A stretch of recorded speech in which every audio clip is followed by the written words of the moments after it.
ప్రార్థన చేసుకుందాం. పరిశుద్ధుడా, ప్రేమ, నమ్మకం గల తండ్రి, మీ ఘనమైన ఉన్నతమైన నామానికి వందనాలైనా స్తోత్రాలు తండ్రి. ఇంతవరకు మీ సజీవమైన రెక్కల చోటును మమ్మల్ని భద్రపరిచి మీరు కాపాడిన విధానాన్ని బట్టి వందనాలైనా స్తోత్రాలు తండ్రి.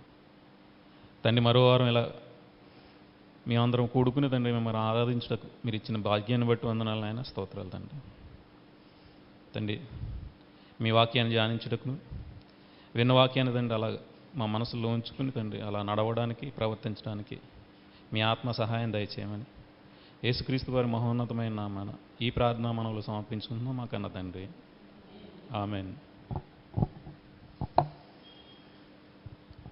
యోహాను సువార్త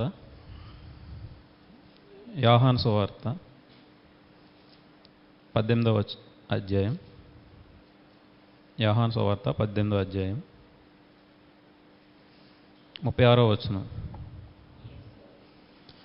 యేసు, నా రాజ్యము ఈ లోక సంబంధమైనది కాదు. నా రాజ్యం ఈ లోక సంబంధమైనది అయితే నేను యూదులకు అప్పగింపబడకుండునట్లు నా సేవకులు పోరాడుదురు, కానీ నా రాజ్యము ఇహ సంబంధమైనది కాదనన్ను. యేసు ప్రభు ఏమంటున్నారు ఇక్కడ? నా రాజ్యం ఈ లోక సంబంధమైనది కాదు. నా రాజ్యం ఈ లోక సంబంధమైనది అయితే యూదులతోని యూదులకు అప్పగింపబడకుండానట్లు నా సేవకులు పోరాడతాను. ఏదైతే నేను రాజ్యం గురించి మాట్లాడుతున్నావో ఈ రాజ్యం ఈ లోక సంబంధమైనది కాదు, ఇహలోకమైనది కాదు అని చెబుతూ, అందుకు పిలాతు, నీవు రాజు అని ఆయన అడిగగా యేసు, నువ్వు అన్నట్లు నేను రాజునే, సత్యము గూర్చి సాక్ష్యం ఇచ్చుటకు నేను పుట్టి తిని ఇందు నిమిత్తమే ఈ లోకముకు వచ్చి తిని అని అంటున్నారు. పిలాతు గారు నువ్వు రాజువా అని ఆయన అడిగినప్పుడు యేసుప్రభు గారు ఏమంటున్నారు? నువ్వు అన్నట్టు నేను రాజునే, సత్యమును గూర్చి నేను సాక్ష్యం ఇవ్వడానికి నేను పుట్టాను అంటున్నారు. ఆయన దేని నిమిత్తం పుట్టారు? సత్యం గురించి సాక్ష్యం ఇవ్వడానికి పుట్టారు.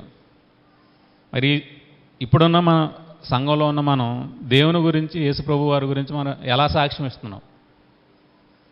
ఆ సాక్ష్యం గురించి మనం బైబిల్ గ్రంథంలో నుంచి మనం కొన్ని చూసుకుని ఏదైతే దేవుడు మనకు చెప్పాడో వాటన్నిటిని ఆలోచించుకుని మనం ముందుకు వెళ్దాం. అదే యోహాను సువార్త 5వ అధ్యాయం 36వ వచనం.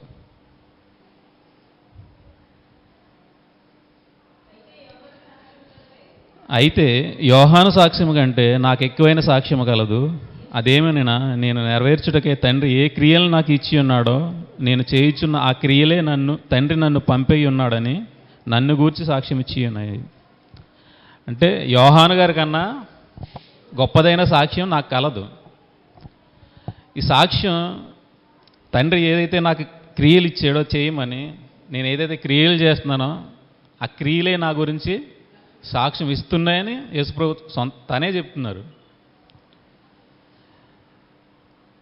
మార్కు సువార్త మరి సాక్ష్యం ఇచ్చేది దేని నిమిత్తం ఇస్తున్నారు? మార్కు సువార్త 16వ అధ్యాయం 16వ వచనం. నమ్మి బాప్తిస్మం పొందినవారు రక్షింపబడును, నమ్మని వారికి శిక్ష విధింపబడును. అంటే యేసు ప్రభు వారిని నమ్మి బాప్తిస్మం పొందితే రక్షింపబడతాడు, నమ్మకపోతే శిక్ష విధింపబడుతుంది. దేని నిమిత్తం మనం నమ్మాలి ఆయన్ని? మనకి నిత్య జీవం అనుగ్రహిస్తా అన్నాడు. ఈ లోక సంబంధమైన క్రియల ద్వారా మనం ఇందులో ఉంటే తండ్రి దగ్గరికి మనం వెళ్ళం కాబట్టి దేవుడి దగ్గరికి మనం వెళ్ళాలి అంటే మనం ఆయన్ని నమ్మి బాప్తిస్మం పొందాలి. పొందితే మనకు నిత్య జీవం వస్తుంది. ఈ వస్తుంది అనే దానికి అంటే యేసుప్రభు వారు మనకి తిరిగి అక్కడికి పాతాళానికి వెళ్ళి పరదేశికి వెళ్ళి తిరిగి వచ్చి మనకు సాక్ష్యం ఇస్తున్నారు. ఆయన తిరిగి లేచి పునరుద్ధానుడై మరి అక్కడున్నవారు కూడా మనకు సాక్ష్యం ఇస్తున్నారు. లూకా సువార్త 16వ అధ్యాయము లోకాసు వార్త 16వ అధ్యాయము 28వ వచనం.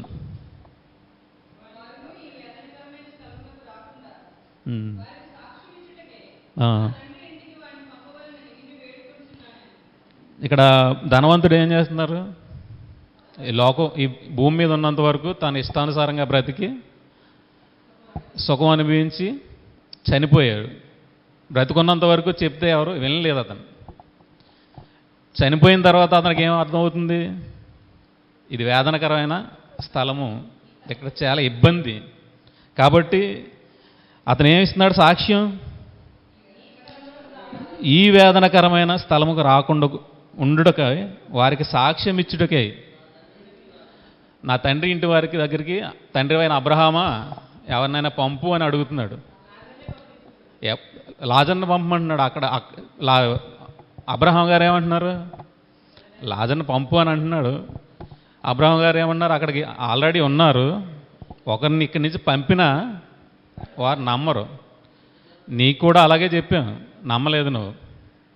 ఇక్కడికి వచ్చిన తర్వాత నువ్వు లాజర్ను పంపు అని అడుగుతున్నావు, అయినా వారు నమ్మరు. అతనేమంటున్నాడు? సాక్ష్యం ఇవ్వడానికి పంపమంటున్నాడు. ఇక్కడ ఇది వేదనకరమైన స్థలం, ఇక్కడ ఎవరో రాకూడదు. ఆ స్థలం గురించి అతను సాక్ష్యం ఇస్తున్నాడు. దేవుడు కూడా ఏమంటున్నాడు? వారి పురుగు చావదు, అగ్ని ఆరదు. ఎందుకు ఇక్కడ పురుగు చావదు, అగ్ని ఆరదని ఎందుకు అంటున్నారు? అదే మార్క్స్ వార్త 9వ అధ్యాయంలో చెప్తున్నారు.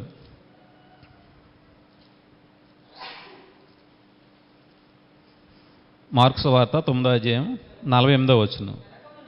నరకమున వారు పురుగు చావదు, అగ్ని ఆరదు. ఈ నరకంలోకి వెళ్తే ఈ పురుగు చావదు, మన ఆత్మ చనిపోదు, అక్కడ అగ్ని మనల్ని కాలుస్తూ ఉంటుంది. దీని గురించి మనకి ప్రతి ఒక్కరికి సాక్ష్యం ఇమ్మని దేవుడు చెప్తున్నాడు. దాని నిమిత్తమై యేసుప్రభు కూడా సాక్ష్యం ఇచ్చాడు. సత్యము గూర్చి నేను సాక్ష్యం ఇచ్చుటకు నేను ఈ లోకమునకు వచ్చి ఉన్నాను. అదే ఆయన ఉన్నంత వరకు చెప్పుకుంటూ వచ్చారు. మీరు సత్యాన్ని నమ్మండి, సత్యం ఏదైతే చెప్తుందో ఆ విధంగా బ్రతకండి అని ఆయన సాక్ష్యం ఇస్తూ వచ్చారు.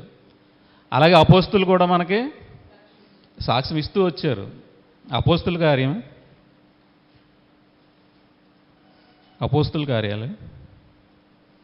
10వ అధ్యాయము 42వ వచనం. ఇదియుగాక దేవుడు సజీవులకును మృతులకును న్యాయాధిపతిగా నియమించినవాడు ఈయనే అని ప్రజలకు ప్రకటించి దృఢ సాక్ష్యం ఇయ్యవలని మాకు ఆజ్ఞాపించాను. ఇప్పుడు యేసుప్రభువుని నమ్మిన మనం ఏ సాక్ష్యం ఇవ్వాలి? దృఢంగా మృతులకు సజీవులకు న్యాయాధిపతిగా ఈయన్ని యేసుప్రభుని దేవుడు నియమించాడు. మనం ఈయన ద్వారా తప్ప దేవుని దగ్గరికి వెళ్ళలేము అనే దృఢ సాక్ష్యాన్ని ఇవ్వవలసిన వారమే ఉన్నామని ఆ రోజు అపోస్తులకు దేవుడు ఇచ్చాడు. ఈరోజు మనకు కూడా అదే దేవుడు మనకు చెబుతున్నాడు. మృతుల పునరుద్ధానం ఉంది, ఈ పునరుద్ధానం గురించే మనం దృఢంగా సాక్ష్యం ఇవ్వాలి, దాని గురించే మన బ్రతుకు ఉంది అని దేవుడు మనకి ఏదైతే సెలవు ఇచ్చాడో అది అపోస్తుల ద్వారా మనకు తెలియజేస్తున్నారు. అలాగే అపోస్తుల కార్యం 4వ అధ్యాయం 33వ వచనం ఒకసారి చూద్దాం.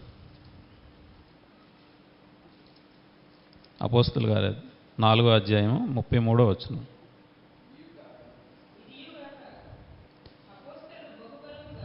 ఇదియుగాక అపోస్తులు బహుబలముగా ప్రభువైన యేసు పునరుద్ధానమును గూర్చి సాక్ష్యం ఇచ్చిరి. దేని గురించి ఇలా బహుబలంగా ఇస్తున్నారు సాక్ష్యం? యేసుక్రీస్తు యొక్క పునరుద్ధానం గురించి సాక్ష్యం ఇస్తున్నారు. ఈ పునరుద్ధానం మనం నమ్మితే, ఆయన తిరిగి మనల్ని రేపుతాడు అని మనం నమ్మితే మనకి జీవం ఉంది, ఈ నిత్య జీవంలో మనం ప్రవేశిస్తాము. ఒకవేళ మన ఇష్టం వచ్చినప్పుడు బ్రతికితే నరకంలోకి వెళ్ళిపోతాము అని వాళ్ళు సాక్ష్యం ఇచ్చారు. ఈ సాక్ష్యం అపోస్తుల కార్యం 14వ అధ్యాయం, అపోస్తుల కార్యం 14వ అధ్యాయం 17వ వచనం. అయినను ఆయన ఆకాశం నుండి మీకు వర్షమును ఫలవంతములైన ఋతువులను దయచేయచ్చు, ఆహారమును అనుగ్రహించుచు ఉల్లాసముతో మీ హృదయములను నింపుచు మేలు చేయుట చేత తన్ను గూర్చిన సాక్ష్యం లేకుండా చేయలేని బిగ్గరగా చెప్పిరి. పునరుద్ధానం గురించి కాకుండా దేవుణ్ణి మీరు ఎలా నమ్ముతారు అంటే ఎలాగా? ఆకాశం నుండి మీకు వర్షమును, మనకు వర్షాన్ని కురిపిస్తున్నారు, ఫలవంతములైన ఋతువులను దయచేస్తున్నాడు, ఆహారాన్ని అనుగ్రహిస్తున్నాడు, ఉల్లాసంతో మీ హృదయములను నింపుచు మేలు చేయుట చేత తన గూర్చి సాక్ష్యం లేకుండా దేవుడు చేసుకుంటలేదు. మీరు దేవుని మీరు ఎలా నమ్మాలి అంటే చెప్పిన ప్రతి వాక్యాన్ని వర్షాన్ని కురిపిస్తున్నాడు, పంటలు పండిస్తున్నాడు, ఫలవంతములైన ఋతువులు ఇస్తున్నాడు, మనకు ప్రతి విధమైన మేలు చేస్తూనే ఉన్నాడు. వీటన్నిటినీ చూసి మీరు నమ్మండి అని మనకి సాక్ష్యం ఇస్తున్నాడు. వీటిని చూసైనా మీరు నమ్మండి అని. అలాగే అపోస్తలుల కార్యం 20వ అధ్యాయము, అపోస్తలుల కార్యం 20వ అధ్యాయము 24వ వచనం. అయితే దేవుని కృపా సువార్తను గూర్చి సాక్ష్యం ఇచ్చుట యందు నా పరుగును నేను ప్రభువైన యేసు వలన పొందిన పరిచర్యను తుదముట్టింపవల్లని నా ప్రాణము నాకు ఎంత మాత్రము ప్రియమైనదిగా ఎంచుకున్నట్లేదు. పౌలు గారు ఏమంటున్నారు? దేవుని యొక్క కృపాసువార్తను నేను దాని గురించి సాక్ష్యం ఇవ్వడానికి నా ప్రాణాన్ని నేను ఎంత మాత్రము ప్రియమైనదిగా ఎంచుకుంటలేదు. ఆ పరుగును తుదమెట్టించాలని, ఆ సాక్ష్యాన్ని నేను ప్రజల్లోకి తీసుకెళ్లాలని నా ప్రాణాన్ని నేను ఎంత మాత్రం ప్రియమైనదిగా ఎంచుకుంటలేదు. దాని గురించి ఏదైతే దేవుడు నాకు ఇచ్చాడు, ఆ సువార్త, కృపాసువార్తను గురించి నేను సాక్ష్యం ఇచ్చడానికి, నిత్యజీవం అని, ఈ పునరుద్ధానం గురించి, పునరుద్ధానం ద్వారా మనకి నిత్యజీవం ఉంటుందనే ఆ సువార్త, దేవుడిచ్చిన కృప వల్ల, ఉచిత కృప వల్ల మనం బ్రతికింపబడుతున్నామనే సువార్తను మనకి పౌలు గారు ప్రాణాన్ని ఎంత మాత్రమో ప్రియమైనదిగా ఎంచుకోకుండా మనకి ఆయన ప్రకటిస్తున్నాడు. రోమాపత్రిక 3వ అధ్యాయము, రోమాపత్రిక 3వ అధ్యాయము 21.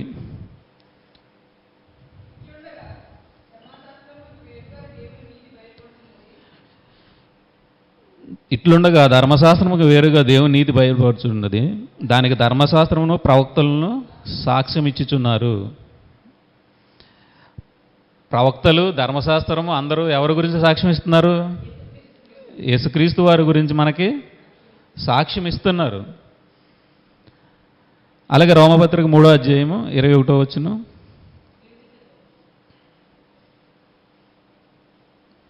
అదే ఇప్పుడు చదివింది 3:21. ధర్మశాస్త్రం వల్ల మనకి దేవుడు ఆ ప్రవక్తల వల్ల, ఆ ప్రవక్తల ద్వారా కూడా మనకి సాక్ష్యాన్ని ఇప్పించాడు. మనం ఏదైతే దేవుడు మనకు చెప్పాడో దాని ద్వారా మనం ఆ ఇచ్చిన ఆజ్ఞల ప్రకారం మనం బ్రతుకుతూ మన సాక్ష్యాన్ని ప్రజల్లోకి తీసుకెళ్ళాలి. దేని నిమిత్తం సాక్ష్యం ఇస్తున్నాం? మనం మనకిష్టం వచ్చినట్టు సాక్ష్యం ఇస్తున్నామా? దేవుడు చెప్పినట్టు సాక్ష్యం ఇస్తూ మనం వెళ్తున్నామా?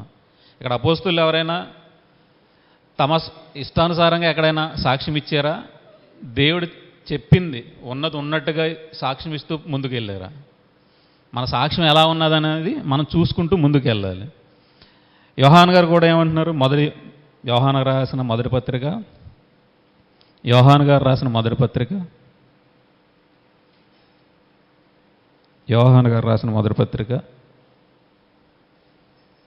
1వ అధ్యాయము 2వ వచనం. ఆ జీవము ప్రత్యక్షమాయను, తండ్రి యొద్ద ఉండి మాకు ప్రత్యక్షమై ఆ నిత్య జీవమును మేము చూచి ఆ జీవమును గూర్చి సాక్ష్యం ఇచ్చిచు దానిని మీకు తెలియపరుచున్నాము. ఆ జీవము ప్రత్యక్షమాయను. ఎక్కడి నుంచి ప్రత్యక్షమైంది? దేవుని యొద్ద నుండి మనకి ప్రత్యక్షమైంది. ఆయన వచ్చాడు, వాళ్ళతో ఉన్నాడు, మరణం అయ్యాడు, మరణ సమాధి పునరుద్ధాలను గెలిచి, మరణాన్ని గెలిచి సమాధి చేయబడి తిరిగి లేచి మళ్ళీ తండ్రి యొద్దకు వెళ్ళి మళ్ళీ ఆయన మళ్ళీ అపోస్తులకి కనపడి వాళ్ళ ద్వారా తన సాక్ష్యాన్ని తెలియజేశాడు. ఏదైతే ఆ ప్రత్యక్షమైందో నిత్యజీవం, తిరిగి లేచిన తర్వాత వాళ్ళు కళ్ళారా చూచి ఆ చూసిన దాన్ని మనకి సాక్ష్యం ఇస్తున్నారు. ఏం తెలియజేస్తున్నాం? ఆ నిత్యజీవం మేము చూచి ఆ జీవమును గురించి సాక్ష్యం ఇచ్చిచు మీకు తెలియపరుచున్నాము. వాళ్ళు చూచి మనకు సాక్ష్యం ఇస్తున్నారు. చూచి నమ్మిన వారి కంటే చూడక నమ్మిన వారు మరిధన్యులు అని మన వాక్యం సెలవిస్తుంది. మన ఇప్పుడు వాళ్ళు చూశారు, సాక్ష్యం ఇచ్చారు బలంగా. మనం ఇప్పుడు చూడకుండా దేవుని నమ్మి మనం సాక్ష్యం ఇవ్వాలి. ఆ సాక్ష్యం ఎలాగా? ఫలంతో ఆయన ఋతువులు ఇస్తున్నాడు, వర్షాన్ని ఇస్తున్నాడు, ఆయన మేలుని మన కోసం అన్నీ ఇస్తున్నాడు. వీటన్నిటిని చూచి మన కళ్ళ ముందు కనపడుతున్నాయి, ఏ అయితే మనం కంటి ముందు కనపడుతున్నాయో వీటిని చూసి కనపడని దేవుణ్ణి మనం నమ్మాలి. ఆయన నిత్యజీవాన్ని ఇస్తాడని మనం సాక్ష్యం ఇవ్వాలి. తిమోతి గారు రాసిన మొదటి పత్రిక, తిమోతి గారికి రాసిన మొదటి పత్రిక,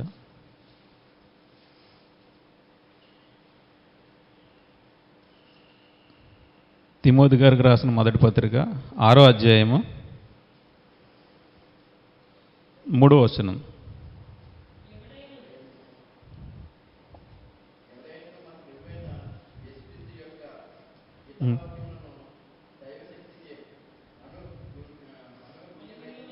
ఆరో అధ్యాయము 13వ వచనం. సమస్తమునకు జీవాధారకుడైన దేవుని ఎదుటను పొంతు పిలాతునొద్ద ధైర్యముగా ఒప్పుకొని సాక్ష్యమిచ్చుటకు క్రీస్తు యేసు ఎదుటను. ఇక్కడ ఏమంటున్నారు పౌలు గారు? సమస్తమునకు జీవాధారకుడైన దేవుని ఎదుట. యేసుప్రభు వారు ఎక్కడ ఇచ్చారు సాక్ష్యం? సమస్త జీవులకు ఏమైనా ఆధారమైన వారు, సమస్తమునకు జీవాధారకుడైన దేవుని ఎదుట, సమస్తానికి ఆధారభూతుడైన దేవుని ఎదుట యేసుక్రీస్తు వారు ఏమి ఇచ్చారు? సాక్ష్యం. ఎలా ఇచ్చారు? తండ్రి, నీవు నాకు ఇచ్చిన పని నేను సంపూర్ణంగా చేసి ఉన్నాను అని దేవుని ఎదుట ధైర్యంగా సాక్ష్యం ఇచ్చాడు. అలాగే ఇక్కడ పొంతు పిలాతు అది కూడా ధైర్యంగా ఒప్పుకుంటున్నారు. ఇక్కడ పొంతు పిలాతు గారు ఎందుకు ధైర్యంగా అతని ముందే ఎందుకు ఒప్పుకుంటున్నాడు? దేవుడికి ఫైనల్. అక్కడ దేవుని కన్నా మించిన వాళ్ళు ఎవరో లేరు కాబట్టి దేవుని ఎదుట ఆయన సాక్ష్యం ఇచ్చాడు. ఇక్కడ పొంతు పిలాతు ఎవరు? అక్కడ రాజు, అతనే ఫైనల్. అక్కడ యోహాను సువార్తలో మనకు చూడగలం. అది యోహాను సువార్త 18వ అధ్యాయం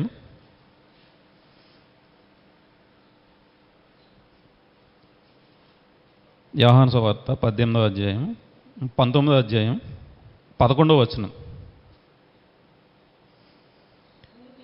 అందుకు 10వ వచనంలో చూసుకుందాం.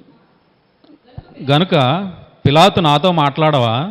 నిన్ను విడుదల చేయుటకును నాకు అధికారం కలదు, నిన్ను సిలువ వేయుటకు నాకు అధికారం కలదని నీవు ఎరుగువా అని ఆయనతో అనెను. ఇక్కడ అధికారం ఎవరికి ఉంది? ఇక్కడ ఫైనల్ ఎవరు? పిలాతు గారే. ఆయన ఎదుట యేసుప్రభు వారు ఎలాగా ధైర్యంగా ఒప్పుకొని ఏమంటున్నారు ఇక్కడ? అందుకు యేసు, పైనుండి నీకు ఈబడి ఉంటే తప్ప నా మీద నీకు ఏ అధికారము ఉండదు.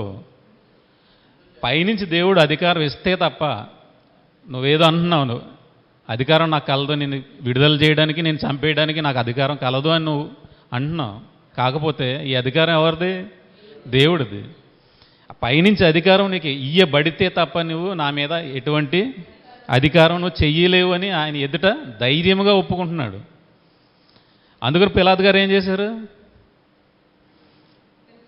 అదే యోహాను పత్రికలో, యోహాను సువార్తలో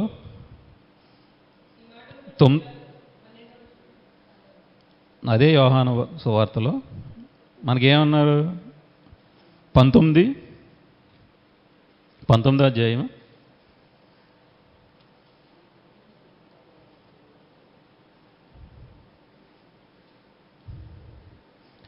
19వ వచనం. మరియు పిలాతు యూదుల రాజైన నజరేయుడు యేసు అని పై విలాసం రాయించి సిలువ మీద పెట్టాను. ఇక్కడ అధికారంతో చెప్పాడు కాబట్టి నీకే అధికారం లేదు, నువ్వు నన్ను ఏం చేయలేవని అధికారంతో చెప్పాడు కాబట్టి అక్కడ ఏ అయితే సాక్ష్యం ఇచ్చాడో, నేను సత్యమును గూర్చి సాక్ష్యం ఇవ్వడానికి నేను ఇక్కడ పుట్టాను, ఎవరైనా నా మాట వింటే, సత్యం గూర్చి నా మాట వింటే వారు బ్రతుకుతారని ఏ పిలాతు ముందు అయితే చెప్పాడు, ఆ పిలాతు ఈ విన్న సాక్ష్యాన్ని బట్టి ఏం చేశాడు? యూదుల రాజైన నజరేతుడైన యేసు అని పై విలాసం మీద పెట్టాడు. సిలువకు అప్పగించిన పిలాతే ఏం చేశాడు? రాజు అని ఒప్పుకున్నాడు. ఆ ముందేమన్నాడు? అదే 18వ అధ్యాయంలో ఏమన్నాడు? 18వ అధ్యాయం 34లో 33 పిలాతు తిరిగి అధికార మందిరంలో ప్రవేశించి యేసును పిలిపించి, యూదుల రాజు నీవేనా అని ఆయన అడుగగా, యేసు నీ అంతటా నీవే ఈ మాట అనుచున్నావా, లేక ఇతరులు నీతో నిన్ను గూర్చి చెప్పితిరా అని అడిగాను. ఏమంటున్నాడు ఇక్కడ? నువ్వు యూదుల రాజువా అని వచ్చి అడుగుతున్నాడు. యూదుల రాజువా అని అడిగినవాడు యూదుల రాజు అని ఎక్కడ రాయించున్నాడు? ప్రజల్లో పబ్లిక్గా సిలువు మీద రాయించున్నాడు. అక్కడ వచ్చి ప్రజలు అడుగుతున్నారు, నువ్వేం చేస్తున్నావు? ఇది నువ్వు అలా రాసేవి ఎందుకు? ఇలా అన్నా అని నేను రాజును అన్నాని అని అన్నాడని రాయించన్నాడు. కాకపోతే పిలాతు ఏమంటున్నాడు? నేను ఏదైతే రాసానో అదే ఫైనల్, నేను రాసింది ఏదో రాసాను అంతే, అంతవరకే మీకు, మీరు వెళ్ళిపోండి అన్నాడు. అంటే నువ్వు ముందొచ్చి రాజువా అని అడిగిన అతన్ని రాజునే అని స్వయంగా ఒప్పుకొని రాయించేలాగా అతని సాక్ష్యం ఉంది అక్కడ. అలాంటి సాక్ష్యం మనకి ఉండాలని అక్కడ మనకు దేవుడు తెలియజేస్తున్నాడు.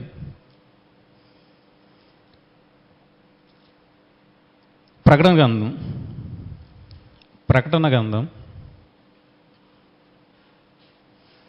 12వ అధ్యాయము, ప్రకటన గ్రంథం 12వ అధ్యాయము 11వ వచనం. వారు గొర్రెపిల్ల రక్తమును బట్టి తామిచ్చిన సాక్ష్యమును బట్టి వాని జయించి ఉన్నారు, కానీ మరణం వరకు తమ ప్రాణములు ప్రేమించిన వారు కారు. వారు గొర్రెపిల్ల రక్తమును బట్టి, యేసుక్రీస్తు వారి రక్తాన్ని మనం ఆధారంగా చేసుకుని మన పాపాలను ఆయన రక్తంలో కడుక్కుని, ఏదైతే మనం పాపాలు కడుక్కున్నామో వాటిని గురించి అపోస్తులు ఏం చేశారు? తామిచ్చిన సాక్ష్యమును బట్టి వాని జయించి ఉన్నారు. యేసుక్రీస్తు వారి యొక్క రక్తం మనల్ని పాపాల నుంచి శుద్ధి చేసి మనల్ని పరిశుద్ధపరుస్తుందని వాళ్ళని నమ్మి అపవాదిని ఏం చేశారు? వాళ్ళు జయించారు. ఎలా జయించారు?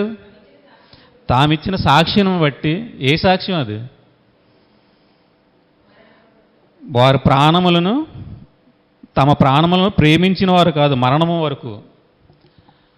సాక్ష్యం ఇవ్వాలంటే ఏం చేయాలి? అక్కడ ప్రాణాన్ని ప్రేమించకూడదు. వాళ్ళ మరణం వరకు ప్రాణాన్ని ఎంత మాత్రం ప్రేమించలేదు. వాళ్ళ ప్రాణాన్ని ప్రేమించలేదు కాబట్టి యేసుక్రీస్తు వారి యొక్క మరణ పునరుద్ధానాల గురించి మనకు సాక్ష్యం ఇచ్చి సాతాన్ని ఎదిరించారు. అధికారం ఎలాగొచ్చింది? అదే అధ్యాయం 10వ వచనంలో ఒకసారి చూడండి. మరియు ఒక గొప్ప స్వరం పరలోకము మందు ఇలా చెప్పుడు వింటిని, రాత్రింబగళ్ళు మన దేవుని ఎదుట మన సహోదరుల మీద నేరం మోపువాడైన అపవాది పడద్రోయబడి ఉన్నాడు. గనుక ఇప్పుడు రక్షణయు శక్తియు రాజ్యము మన దేవుని దాయను. ఇప్పుడు అధికారము క్రీస్తు దాయను. అపవాది ఏం చేయబడ్డాడు? కిందకు త్రోసివేయబడ్డాడు. అప్పుడు ఫిర్యాదు అయి ఉన్నాడు. ప్రతిసారి మన మీద సాక్ష్యం పలుకుతున్నాడు, వెళ్ళేలాగా అని. నేరాలు మోపి మన మీద సాక్ష్యం చెప్తున్నాడు, ఇది వీళ్ళు చేశారు, ఇలా చేశారు, ఈ తప్పు చేశారని. దేవుడు వాడిని కిందకి పడద్రోసాడు. పడద్రోసిన తర్వాత ఇప్పుడు యేసుక్రీస్తు వారు సమాధిని గెలిచి పునరుద్ధారణై తర్వాత ఎక్కడికి వెళ్ళాడు? తండ్రి యొద్దకు వెళ్ళిన తర్వాత అధికారం ఎవరిది అయింది? రాజ్యం దేవునిది అయింది, అధికారం క్రీస్తుది అయింది. ఏ పిలాతు అయితే అధికారం నాకుంది, నిన్ను చంపడానికైనా వదలటానికైనా అన్న పిలాతుకి ఏ అధికారం ఉందో అధికారం ఇప్పుడు ఎవరిదయింది? యేసుక్రీస్తు వారిది అయింది. కాబట్టి అపోస్తులు భక్తులందరూ ఏ ధైర్యంతో ముందుకెళ్ళారు? ఇప్పుడు అధికారం యేసుక్రీస్తు దగ్గర ఉంది కాబట్టి మనం ధైర్యంగా ముందుకు వెళ్తాం, ఆయన మనల్ని రక్షిస్తాడు అనే ఆ సాక్ష్యాన్ని మనకిస్తూ వాళ్ళ ప్రాణాన్ని ఎంత మాత్రము ప్రేమగా ఎంచుకోక మరణము వరకు వాళ్ళు ఏం చేశారు? వాళ్ళ ప్రాణాలను ప్రేమించిన వారు కారు, ప్రేమించలేదు. అలాగే ఇప్పుడు కూడా మనం ఏం చేయాలి? మన ప్రాణాలు ప్రేమించేమో అంటే యేసుక్రీస్తు వారి యొక్క ఆ మరణ సమాధి పునరుద్ధానాల గురించి మనం సాక్ష్యం ఇవ్వలేము. ఆ ప్రాణాన్ని మనం తృణీకరిస్తే, ఈలోక సంబంధమైన ప్రతి దాన్ని మనం వదిలిపెడితేనే మనం ఆయన గురించి సాక్ష్యం ఇవ్వగలము. రోమపత్రిక 10వ అధ్యాయం, రోమపత్రిక 10వ అధ్యాయము, రోమపత్రిక 10వ అధ్యాయము 23వ వచనం.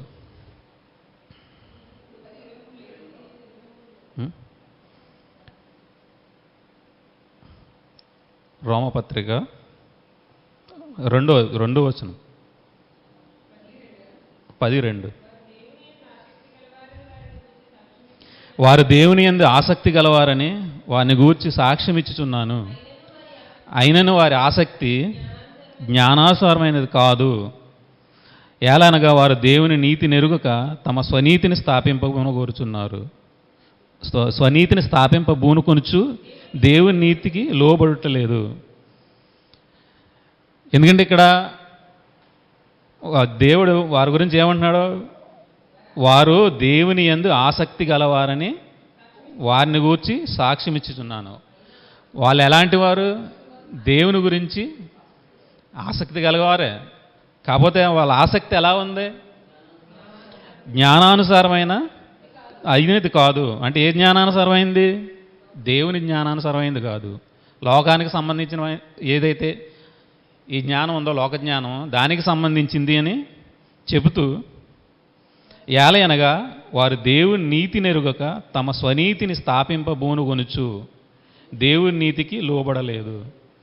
వాళ్ళ స్వనీతిని ఆధారం చేసుకుని దేవుని నీతికి వాళ్ళు లోబడలేదు. కాబట్టి ఆ నీతి ఏమైపోతుంది?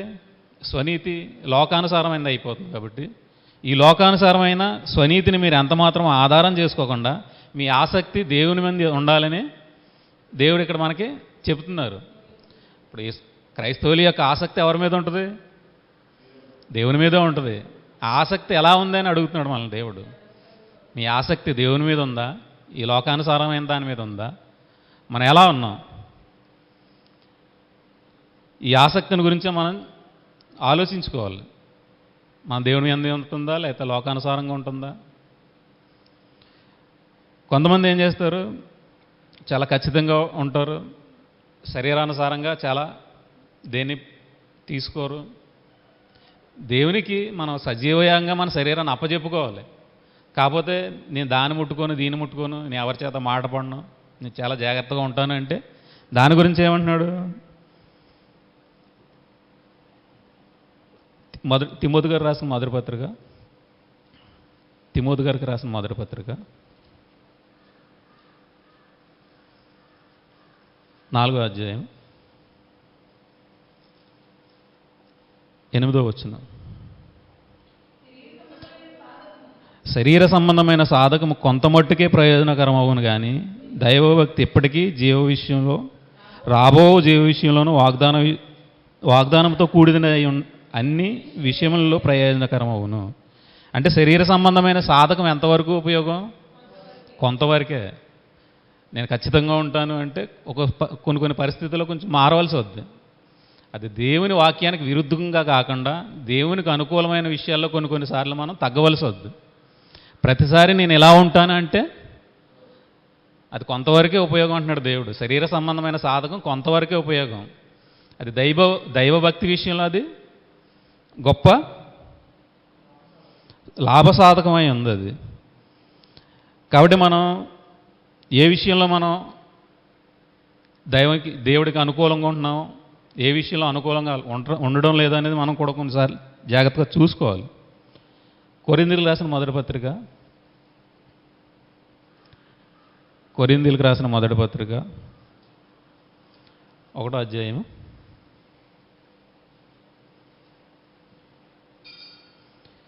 5వ వచనం. క్రీస్తును గూర్చిన సాక్ష్యము మీలో స్థిరపరచబడినందున ఆయన యందు మీరు ప్రతి విషయంలోనూ, అనగా సమస్త ఉపదేశములోనూ సమస్త జ్ఞానములోనూ ఐశ్వర్యవంతులయ్యిరి. క్రీస్తును గూర్చిన సాక్ష్యం మీలో స్థిరపరచబడినందున అంటున్నాడు. క్రీస్తును గూర్చిన సాక్ష్యం మనలో ఎలా స్థిరపడద్ది? ఎప్పుడు స్థిరపడద్ది? క్రీస్తును గూర్చిన సాక్ష్యం మనలో స్థిరపడితే ఏమవుతుంది? ప్రతి విషయంలోనూ, అనగా సమస్త ఉపదేశంలోనూ సమస్త జ్ఞానంలోనూ ఐశ్వర్యవంతులు అవుతాం. ఈ సాక్ష్యం మనకి ఎలాగా మనలో ఉంటుందంటే, యోహాను గారు రాసిన మొదటి పత్రిక యోహాను గారు రాసిన మొదటి పత్రిక 5వ అధ్యాయము 10వ వచనం 9వ వచనం చూసుకుందాం. మనము మనుషుల సాక్ష్యం అంగీకరించున్నాం కదా, దేవుని సాక్ష్యము మరి బలమైంది. దేవుని సాక్ష్యము ఆయన తన కుమారుని గూర్చి ఇచ్చినదే. దేవుని కుమారుని యందు విశ్వాసం ఉంచేవాడు తనలోనే ఈ సాక్ష్యం కలిగి ఉన్నాడు. మనం మనుషుల సాక్ష్యాన్ని అంగీకరిస్తున్నాం, దేవుని సాక్ష్యం మరీ బలమైంది. దేవుని ఎవరి గురించి సాక్ష్యం ఇస్తున్నాడు? తన కుమారుని గురించే ఇస్తున్నాడు. నేను ఈయన యందు ఆనందించున్నాను, ఈయన నా ప్రియ కుమారుడు, ఈయన మాట వినివాడు ప్రతి ఒక్కడు జీవంలోకి ప్రవేశిస్తాడని చెప్తున్నాడు. ఇక్కడ కింద మనకేం చెప్తున్నాడు? దేవుని కుమారుని యందు విశ్వాసం ఉంచేవాడు తనలోనే ఈ సాక్ష్యం కలిగి ఉన్నాడు. సాక్ష్యం ఎక్కడ ఉంటుంది? తన లోపల ఎక్కడ ఉన్నది. ఈ తన లోపల ఎలా ఉంది? విశ్వాసం కలిగి ఉంటే సాక్ష్యం మనలో కలిగి ఉంటాము. అదే కొరింథీయులకు రాసిన పత్రికలో అంటున్నాడు. కొరింథీయులకు రాసిన మొదటి పత్రిక 5వ అధ్యాయంలో 5వ వచనంలో 1వ అధ్యాయం 5వ వచనంలో ఏమంటున్నాడు? క్రీస్తుని గూర్చిన సాక్ష్యం మీలో స్థిరపరచబడినందున. ఎవరైతే విశ్వాసం ఉంచుతారో ఆ విశ్వాసం ఉంచిన వారు ప్రతి ఒక్కరిలో ఏమవుద్ది? క్రీస్తుని గూర్చిన సాక్ష్యం స్థిరపరచబడద్ది. ఆ స్థిరపరచబడిన తర్వాత సమస్త ఉపదేశము ప్రతి విషయంలో సమస్త జ్ఞానంలోనూ ఐశ్వర్యంతులై అయ్యారు గనక మనం ఏం చేస్తున్నాం? ఏ కృపా వరమందును లోపము లేక మీరు మన ప్రభు అయిన యేసుక్రీస్తు ప్రత్యక్షత వరకు ఎదురు చూస్తున్నారు. మీరు ఉపదేశంలోనూ సమస్త జ్ఞానంలోనూ ఐశ్వర్యంతులు అయ్యారు. మీరు నెక్స్ట్ తర్వాత ఏ కృపావరమందు కూడా మీరు లోపం లేకుండా ఉండాలి అంటే ఈ విధంగా ఉండాలి. కృపావరంలో లోపం లేకుండా ఉండాలి. మీరు ప్రభు అయిన యేసుక్రీస్తు ప్రత్యక్షత కొరకు ఎదురు చూస్తున్నారు. అంటే ప్రత్యక్షత గురించి మనం ఎప్పుడు ఎదురు చూస్తాం? యేసుక్రీస్తు వారి యొక్క సాక్ష్యం మనలో స్థిరపరచబడిన తర్వాత మనం నిరీక్షణలోకి వెళ్తాం. ఈ ప్రతి సాక్ష్యం మనం విన్నాం. ఏదైతే దేవుడు చెప్పాడో యేసుక్రీస్తు వారి గురించి ఆ విధంగా బ్రతకమని బ్రతికితే నరకానికి వెళ్ళరు, మీరు జీవంలోకి ప్రవేశిస్తారు అని మనం ఏదైతే సాక్ష్యం ప్రజలు సమాజంలో మనం ఇస్తామో, మనం లోపల ఏ దురుద్దేశాలు లేకుండా ఉన్నట్టు దేవుడు ఏదైతే చెప్పాడో ప్రతి విషయాన్ని మనం ప్రజల్లోకి ఎప్పుడైతే పంపుతామో ఆ సాక్ష్యం మనలో ఏమవుతుంది? స్థిరపరచబడుతుంది. ఆ స్థిరపరచబడిన తర్వాత దేవుడు మనల్ని ఏం చేస్తున్నాడు?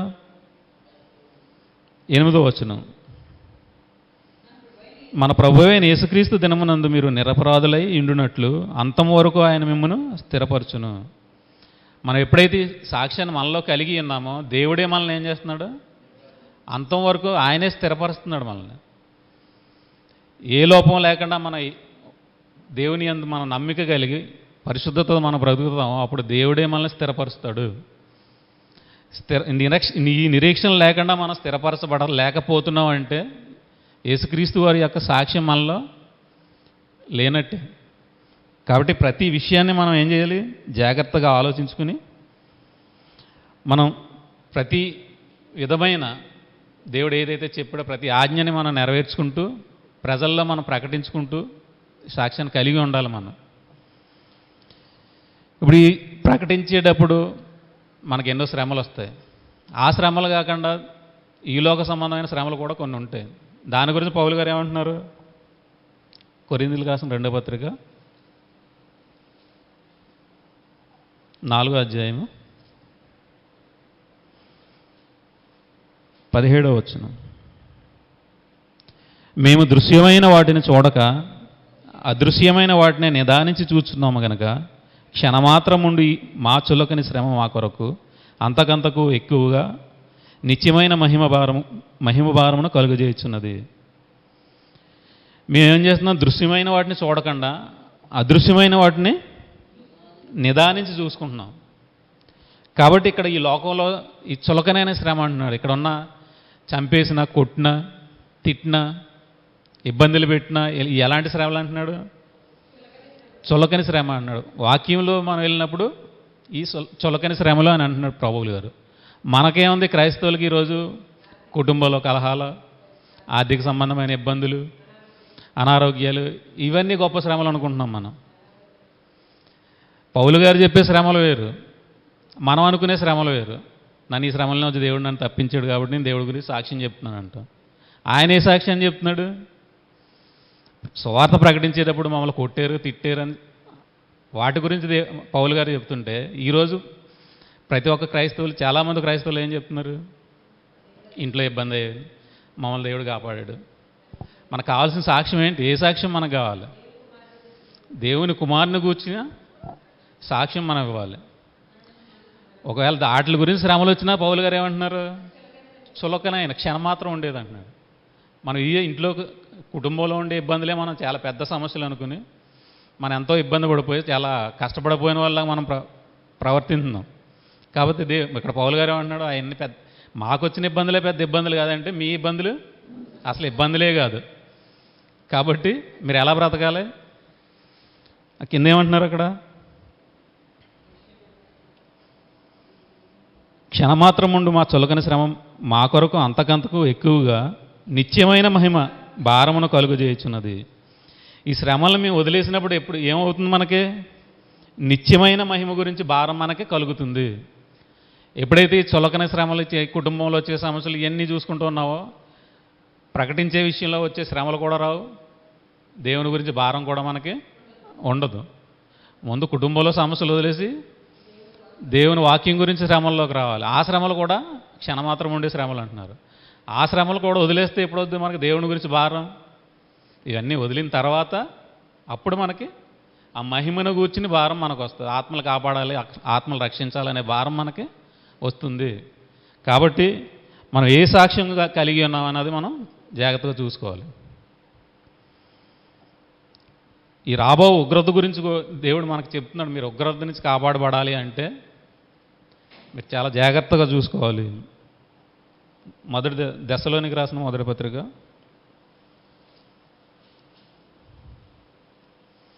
1వ అధ్యాయము 10వ వచనంలో,